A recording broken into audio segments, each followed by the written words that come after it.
हाँ तो दोस्तों, इस वीडियो के अंदर हम अरुणाया ऑर्गेनिक के आईपीओ के बारे में बात करेंगे और जानेंगे कि इस आईपीओ के अंदर आपको अप्लाई करना चाहिए या नहीं। चलिए शुरू करते हैं।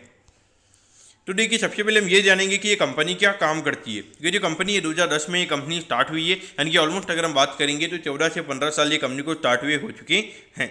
देखिए, जो कंपनी की अगर हम बात करेंगे तो ये कंपनी में यहाँ पे केमिकल्स बनाती हुई नजर आती है। और अगर हम ये कंपनी के केमिकल्स की अगर हम बात करेंगे कौन सी इंडस्ट्री में यूज किए जाते हुए नजर आते हैं, तो देखिए टेक्सटाइल इंडस्ट्री हो गया, paint industry, plastic industry, mining industry और फूड प्रोसेसिंग इंडस्ट्री में हमें यहाँ पे कंपनी के जो प्रोडक्ट्स है वो हमें यहाँ पे यूज किए जाते हुए नजर आते हैं। अब अगर हम करंटली अगर हम बात करेंगे तो कंपनी के नंबर ऑफ एम्प्लॉइज की अगर हम बात करेंगे तो अराउंड 36 एम्प्लॉइज हमें यहाँ पे ये कंपनी के अंदर काम करते हुए नजर आते हैं। और अभी ये कंपनी को एक नया मैन्युफैक्चरिंग यूनिट यहाँ पे जो आईपीसी कंपनी पैसा रेज करेगी, उसे एक नया मैन्युफैक्चरिंग यूनिट हमें यहाँ पे कंपनी ओपन करती हुई नजर आएगी। तो उससे हमें यहाँ पे कंपनी के जो नंबर ऑफ एम्प्लॉइज के नंबर है वो हमें यहाँ पे और बढ़ते हुए नजर आएंगे। अब अगर हम यहाँ पे कंपनी के ऑब्जेक्टिव के बारे में अगर हम बात करेंगे, यानी कि जो आईपीओ से कंपनी को पैसा मिलने वाला उससे कंपनी कैसे यूटिलाइज करने वाली है, तो देखिए लगभग यहाँ पे 11 करोड़ की लगभग यहाँ पे कंपनी में यहाँ पे यूज करती हुई नजर आएगी। जो इनको दहेज में एक नया मैन्युफैक्चरिंग यूनिट यहाँ पे जो कंपनी को ओपन करना है उसके रिगार्डिंग हमें यहाँ पे 11 करोड़ ये कंपनी यूज करती हुई नजर आएगी। और बाकी अगर हम 9 करोड़ की अगर हम बात करेंगे तो ये पैसा कंपनी वर्किंग कैपिटल के लिए हमें यहाँ पे यूज करती हुई नजर आएगी। वैसे तो आईपीओ साइज की अगर हम बात करेंगे तो अराउंड 30 करोड़ के लगभग ये पैसा हमें कंपनी के पास में जाता हुआ नजर आएगा। लेकिन यहाँ पे कंपनी की अगर हम बात करेंगे तो लगभग 20 करोड़ को यहाँ पे कंपनी कैसे यूज करने वाली कंपनी ने वही यहाँ पे बताया। बाकी 10 करोड़ को ये कंपनी कैसे यूज करने वाली वो यहाँ पे कंपनी ने नहीं बताया है। अब अगर हम कंपनी के फाइनेंशियल्स के बारे में अगर हम बात करेंगे तो देखिए 2022 में लगभग 62 करोड़ के लगभग ये कंपनी का रेवेन्यू का नंबर था। फिर ये नंबर हमें बढ़ के लगभग 76 करोड़ के लगभग होता हुआ नजर आया था। लेकिन उसके बाद वाले फाइनेंशियल ईयर में अगर हम बात करेंगे तो फिर से ये नंबर हमें गिर के लगभग 62 करोड़ के लगभग होता हुआ नजर आया था। और अभी 9 महीने में अगर हम बात करेंगे तो अराउंड 58 करोड़ के लगभग ये रेवेन्यू का नंबर में यहाँ पे नजर आता है, जिसको अगर हम एनुअलाइज करेंगे तो लगभग 75-80 करोड़ के लगभग का रेवेन्यू का नंबर हमारे पास में यहाँ पे निकल कर आएगा। तो कहने की देखा जाए तो पिछले 4 साल के नंबर को देख के ऐसा लग रहा है कि बियॉन्ड पॉइंट यहाँ पे कंपनी में ग्रोथ करती हुई नजर नहीं आ रही है। और इसीलिए यहाँ पे नया यूनिट है वो यहाँ पे कंपनी लगाती हुई नजर आएगी। लेकिन फिर भी देखा जाए ऐसे नंबर्स को देखिए मार्केट कहीं ना कहीं यहाँ पे हाल फिलहाल अभी 5 से 6 महीने में जब तक ये कंपनी के अंदर ग्रोथ नहीं आएगी तब तक ये मार्केट यहाँ पे कंपनी को ज़्यादा पी रेशियो देने का काम नहीं करेगा। बाकी अगर हम प्रॉफिटेबिलिटी की बात करेंगे तो यहाँ पे 2022 में लगभग 1 करोड़ 33 लाख के लगभग ये कंपनी का प्रॉफिट का नंबर था। फिर ये नंबर में बढ़ के लगभग 1 करोड़ 73 लाख के लगभग यहाँ पे होता हुआ नजर आया था। लेकिन उसके बाद अगर हम देखेंगे तो एकदम से यहाँ पे 14 करोड़ से कंपनी के जो रेवेन्यू के नंबर्स हैं वो यहाँ पे कम होते हुए नजर आए हैं। लेकिन एकदम से प्रॉफिटेबिलिटी 1 करोड़ 73 लाख से यहाँ पे सीधा 4 करोड़ 6 लाख के लगभग कैसे हो गई है, ये मुझे लगता है कि डेफिनेटली यहाँ पे आईपीओ से पहले कहीं ना कहीं यहाँ पे नंबर्स को थोड़ा मैनिपुलेट यहाँ पे कंपनी की तरफ से किया गया। क्योंकि जहाँ पर अगर आप देखोगे ऑलमोस्ट 15-16% से अगर आपके रेवेन्यू के नंबर्स कम है तो वहाँ पे एकदम से जो प्रॉफिटेबिलिटी है वो वहाँ पे आपकी डबल नहीं हो सकती है।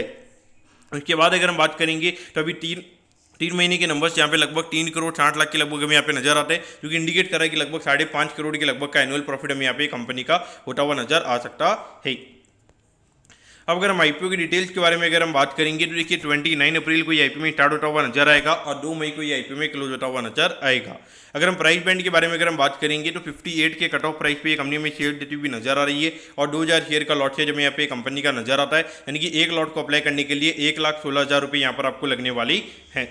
अगर हम इश्यू साइज की अगर हम बात करेंगे तो अराउंड 33 करोड़ 99 लाख के लगभग का आईपीओ का इश्यू साइज हमें यहाँ पे नजर आता है। इसमें से अगर हम कंपनी के पास अगर हम बात करेंगे तो लगभग 30.5 करोड़ हमें यहाँ पे कंपनी के पास में जाते हुए नजर आएंगे। और बाकी अराउंड 3.48 करोड़ की अगर हम बात करेंगे तो ये पैसा कंपनी के प्रमोटर्स के पास में हमें यहाँ पे जाता हुआ नजर आएगा।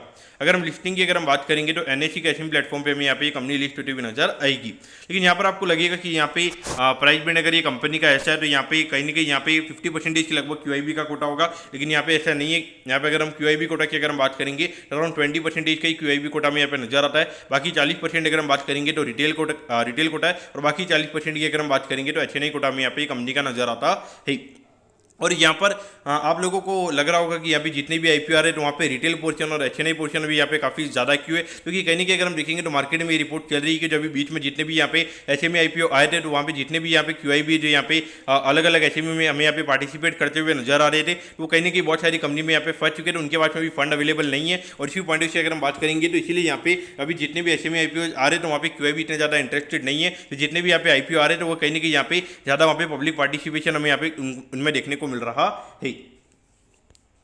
अब अगर हम यहाँ पे कंपनी के टाइम टेबल के बारे में अगर हम बात करेंगे तो देखिए 5 तारीख को आपको पता चल जाएगा कि आपको अलॉटमेंट मिला ही। अगर अलॉटमेंट नहीं मिलता तो 6 तारीख को रिफंड मिल जाएगा। 6 तारीख को आपके डीमैट अकाउंट में शेयर आ जाएंगे अगर आपको अलॉटमेंट मिलता ही। और 7 तारीख को ये कंपनी में लिस्ट होती हुई नजर आएगी। अब अगर हम यहाँ पे कंपनी के वैल्यूएशन के पैरामीटर्स की अगर हम बात करेंगे तो देखिए ऑलमोस्ट 101 या 102 करोड़ के मार्केट कैप पे कंपनी का आईपीओ में आता हुआ नजर आ रहा है। उसके हिसाब से अगर हम बात करेंगे तो ये साल लगभग 5.5 करोड़ के लगभग का प्रॉफिट हमें यहाँ पे ये कंपनी करती हुई नजर आएगी। उसके हिसाब से अगर हम बात करेंगे तो 18-19 के पी रेशियो पे ये कंपनी का आईपीओ में आता हुआ नजर आ रहा है। तो देखिए अगर हम देखेंगे तो कंपनी के रेवेन्यू के अंदर कोई हमें बियॉन्ड पॉइंट ग्रोथ यहाँ पे देखने को नहीं मिल रही है, तो वहाँ पे कहीं ना कहीं 18-19 का पी रेशियो भी हमें यहाँ पे काफी ज्यादा यहाँ पे नजर आता है। ऐसी कंपनी को नॉर्मली मार्केट 10-12 से ज्यादा का पी रेशियो नहीं देता है। हाँ, यही अगर ये कंपनी के अंदर अगर आने वाले टाइम पे अगर ये कंपनी का मैन्युफैक्चरिंग यूनिट है वो अगर सेटअप हो जाएगा और वहाँ पे कंपनी में 15-20% की भी अगर हमें ग्रोथ यहाँ पे आती हुई नजर आएगी, तो वहाँ पे कहने की मार्केट 20 से 25 के लगभग का पी रेशियो में यहाँ पे करता हुआ नजर आएगा। लेकिन देखिए अभी ये कंपनी फंड रेज कर रही है, तो वहाँ पे भी नया यूनिट अगर ये कंपनी सेटअप करेगी तो आराम से वहाँ पे 1 साल यहाँ पे कंपनी को लग जाएगा। तो इसीलिए डेफिनेटली जब तक ये यूनिट सेटअप नहीं होगी, जब तक मेरे हिसाब से मार्केट इतना ज़्यादा पॉजिटिव यहाँ पे ये कंपनी को लेकर यहाँ पे नहीं रहेगा। अब एट दी एंड यहाँ पर आपको क्या करना चाहिए, तो मेरे हिसाब से देखा जाए तो यहाँ पे अवॉइड करने से रहेगा, क्योंकि आईपीओ का साइज थोड़ा यहाँ पे बड़ा है। भले क्यूआईबी कोटा में पर्टिकुलरली आईपीओ के अंदर नजर आता है, लेकिन फिर भी अगर हम देखेंगे ऑलमोस्ट 33 में से लगभग 26-27 करोड़ के जो शेयर वो हम यहाँ पे पब्लिक के पास में जाते हुए नजर आएंगे। तो इसीलिए उस पॉइंट ऑफ व्यू मुझे लगता है कि और ग्रोथ के नंबर भी यहाँ पे नॉर्मल हमें पर्टिकुलरली ये कंपनी के नजर आते हैं, तो मेरे हिसाब से अवॉइड करना यहाँ पे सही रहेगा। मैं 100% ये आईपीओ को अवॉइड करने वाला हूँ। तो दोस्तों मैं आपको बताऊँ कि अरुणाया ऑर्गेनिक के आईपीओ के बारे में आपको सब कुछ समझ में आ गया होगा। अगर आपकी कोई भी क्वेरीज है आप कमेंट कीजिए, मैं जरूर आपके कमेंट पर रिप्लाई करूंगा। ओके दोस्तों, thank you, have a nice day.